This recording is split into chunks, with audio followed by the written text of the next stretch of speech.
Jonas, a boy with poor grades but a great imagination, finds a strange picture frame in an attic. It's his doorway into a world of fantasy, full of adventure and danger. That's the start of the webcomic The Wormworld Saga.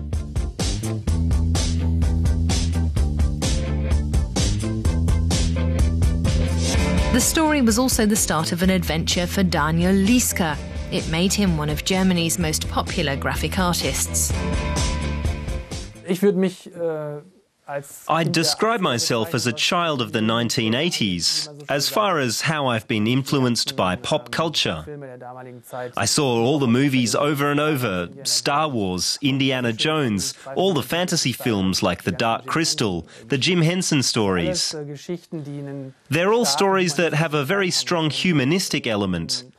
The protagonist goes on a journey and grows up, undergoes a transformation. That's a foundation I share with a lot of people. About 1.6 million people have read his comic since it went online at Christmas in 2010. Lieske used to design computer games. Now his former hobby is his day job. He takes full advantage of digital technology. Instead of using the conventional comic layout where the flow of panels is interrupted to fit on a single page, Lieske draws on what's been dubbed the infinite canvas, where images can merge into each other. It gives me an experience that's like a movie, which also isn't interrupted by turning pages. And it offers very exciting narrative possibilities. With an endlessly scrolling canvas, I can create effects that I couldn't manage with turning pages, like long virtual tracking shots from top to bottom, for example. There are all sorts of exciting possibilities which I'm exploring from chapter to chapter. Since 2011, the Wormworld Saga has also been available as a free mobile app. There's also a premium collector's edition that includes special features. Along with the sale of signed prints, Lieske can now live off his comic. The comic is free on the website, but many fans support him through crowdfunding, which helped launch both the app and a fan shop. And volunteers have translated the comic into 22 languages. What's really crazy is that a fan is even doing the layout for the translations.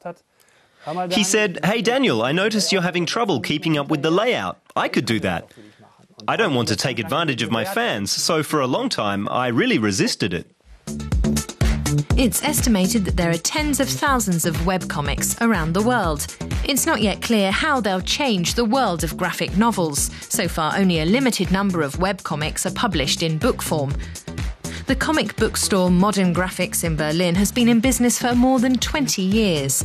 Owner Michael Wiesler sees the growing popularity of webcomics not as a threat, but as an enrichment. Normally, the artist goes looking for a publisher.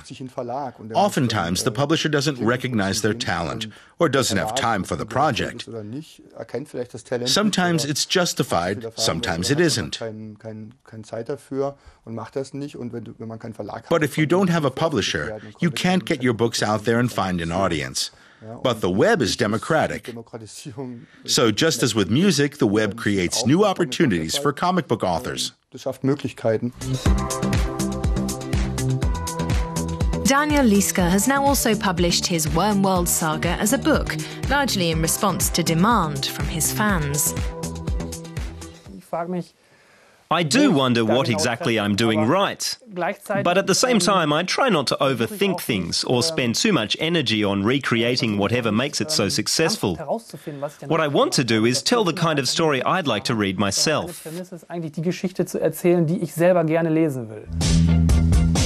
For Daniel Lieske, the adventure has only just begun, just as it has for Jonas and his legions of followers. For now, Jonas is still stuck inside a fantastical world, and his way back to reality lies far in the future.